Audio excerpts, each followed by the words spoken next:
Salam, selamat pagi saudara sekalian. Senang bisa kembali berjumpa dengan saudara dalam Light of Revival, renungan firman Tuhan yang akan memberkati kita sepanjang hari ini. Mari kita melihat ayat kita, Lukas 2 ayat 1 dan ayat yang kedua.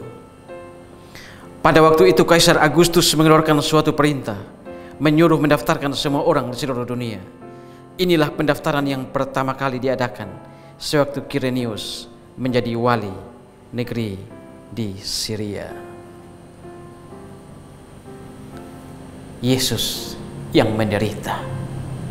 Saudara, kalau kita perhatikan ayat ini, kita bisa melihat bagaimana pada waktu itu Kaisar Agustus, seorang penguasa pada saat itu, mengeluarkan sebuah perintah agar setiap orang pulang ke kampung mereka masing-masing, pulang ke tempat kelahiran mereka untuk mendaftarkan diri mereka di mana mereka dilahirkan. Saudara, di sini kita bisa lihat bahwa ternyata di dalam dunia ini providensi Allah, kekuasaan Allah, kedaulatan Allah tetap bekerja.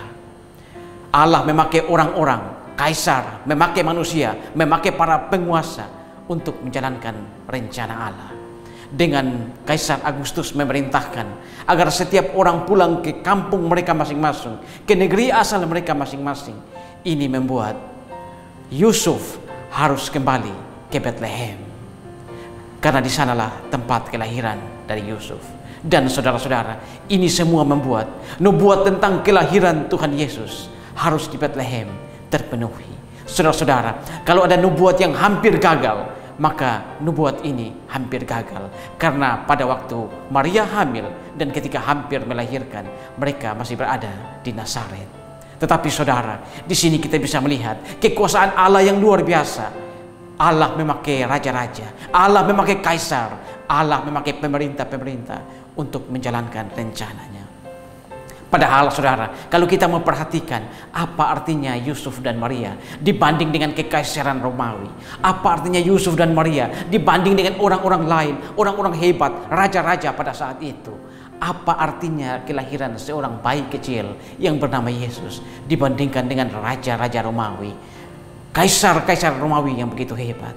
Tetapi satu hal yang harus kita ingat saudara, bahwa raja-raja itu mereka mati dan hilang. Tetapi Yesus Kristus, bayi kecil itu yang diatur sedemikian rupa oleh Bapaknya, Allah Bapa, agar dia lahir di Bethlehem itu, dia kemudian menjadi besar dan kerajaannya tidak pernah hilang. Kerajaannya terus ada sampai saat ini. Di sini kita bisa melihat bahwa kekuasaan Allah yang begitu besar, dia menguasai sejarah. Seringkali saudara, kita merasa bahwa apa yang terjadi dalam dunia ini itu adalah sebuah kebetulan.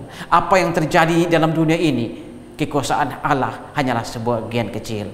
Padahal saudara, kekuasaan Allah lah yang menguasai sejarah. Saudara, dengan renungan pagi ini ada dua hal yang bisa kita pelajari. Yang pertama, bahwa Allah tetap berkuasa menentukan sejarah dalam dunia ini.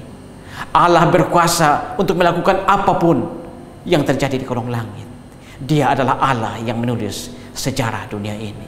Saudara, dengan menyadari hal ini, seharusnya kita tahu bahwa setiap hari, apapun yang kita alami, kita makan, kita membaca koran, kita naik sepeda motor, naik mobil, dan kita mengalami semua hal yang ada dalam dunia ini, kita harus tahu bahwa sebenarnya semua itu kita alami karena ada yang menulis hidup kita. Sang penulis hidup kita, yaitu Allah Bapa. Yang kedua yang harus kita renungkan pagi ini adalah Allah mengatur agar Yesus harus lahir di Bethlehem dan di kandang. Mengapa harus di Bethlehem? Karena ada nubuat yang mengatakan bahwa dia adalah keturunan Daud dan dia harus lahir di kota Daud. Bethlehem adalah tempat kelahiran Daud. Karena itu Allah mengatur sedemikian rupa sehingga bayi kecil itu, Yesus Kristus, harus lahir di Bethlehem. Karena dia adalah keturunan dari Raja Daud. Lalu mengapa harus di kandang?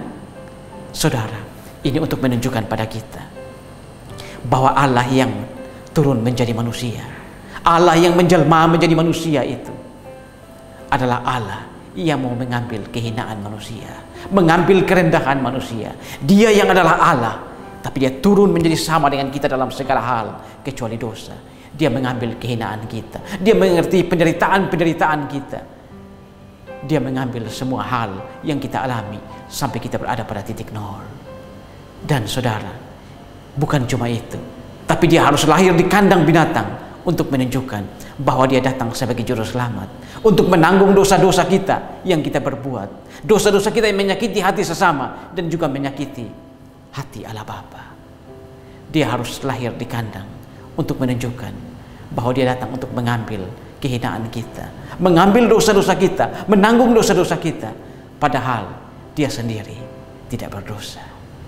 Saudara, dengan menyadari hal ini, bukankah seharusnya kita bersyukur atas apa yang dilakukan oleh Yesus Kristus?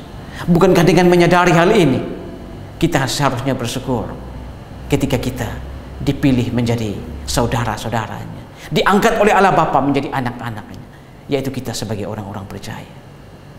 Dan dengan rasa syukur yang besar itu, seharusnya kita mau melayani dia seumur hidup kita, mengabdikan diri kita menjadi alat kemuliaan di dalam dunia ini sebagai rasa syukur kita kepada Yesus Kristus dan kepada Allah Bapa yang telah mengutus Yesus Kristus untuk mengambil kehinaan kita, mengambil penderitaan-penderitaan kita, agar kita tidak perlu lagi menanggung penderitaan-penderitaan dan juga tidak perlu lagi menanggung hukuman dosa kita di hadapan Allah Bapa.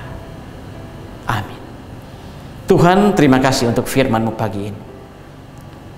Kami belajar ketika kelahiran Tuhan Yesus dan Kaisar Agustus memerintahkan untuk semua orang pulang ke tempat asalnya untuk mendaftarkan diri.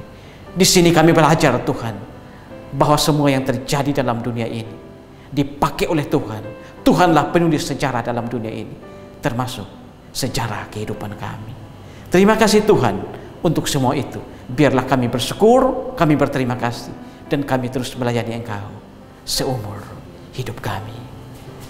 Amin.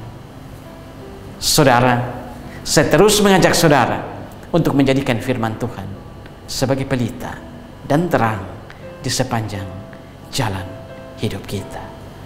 Tuhan memberkati kita semua.